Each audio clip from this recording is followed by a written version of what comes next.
The city of Carlinville is hiring a code enforcement officer. They'll join Carlinville police and keep track of public nuisance properties in the city. News Channel 20's Emily Jordan spoke to officials who say it'll help ease the burden. Emily?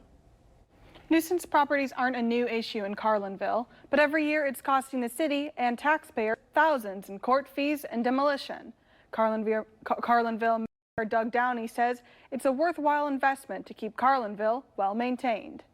Because of the effects it has on the neighborhood, it might reverberate and other properties might become out of compliance because of that same issue. And also it adds a problem with potential rodents.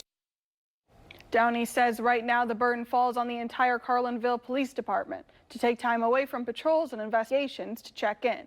There's only 13 officers at the police department, including the chief. Downey says the money for the new position is coming from the general fund, and it's money that's been reallocated, meaning residents won't be paying any additional taxes. I'm Emily Jordan. Back to you. Thanks, Emily. Now, Downey says they regularly receive complaints about residents with the nuisance properties, which range from anything from junk in the front yard to an unmowed lawn. Battling blight, the city of Carlinville is hiring another police officer. Their job? To make sure houses and properties are up to city standards. News Channel 20's Emily Jordan is breaking down how this will help Carlinville address a years-old problem. If you take a drive through Carlinville, you might notice a dozen or so properties that aren't so pretty. I saw junk, broken down cars, forlorn properties, and more. Junk is a big problem in Carlinville. Carlinville Mayor Doug Downey says about a dozen properties are considered a public nuisance. So Carlinville has battled nuisance properties for as long as I've been on council and even before that. So they might get fined for junk in the yard, unlicensed vehicles in the yard, overgrown grass or vegetation.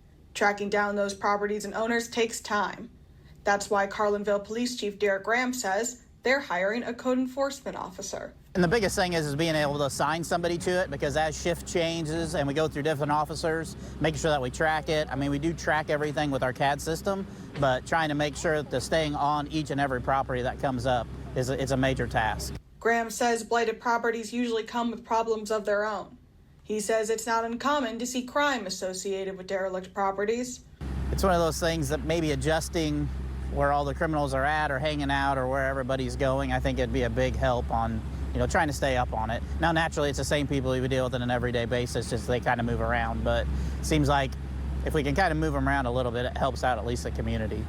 Downey says overgrown vegetation invites theft or sometimes looting. Graham says it's a process to get properties cleaned up.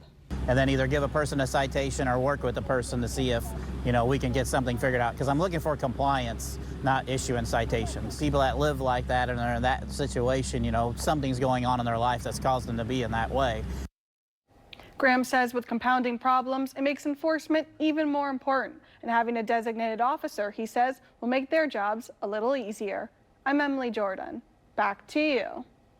Thanks, Emily. The city can take the owners to court in order to get them to clean up, or judges can rule to give the city the authority to do it themselves. Thanks for watching. Make sure to subscribe to our YouTube channel and watch more videos from News Channel 20.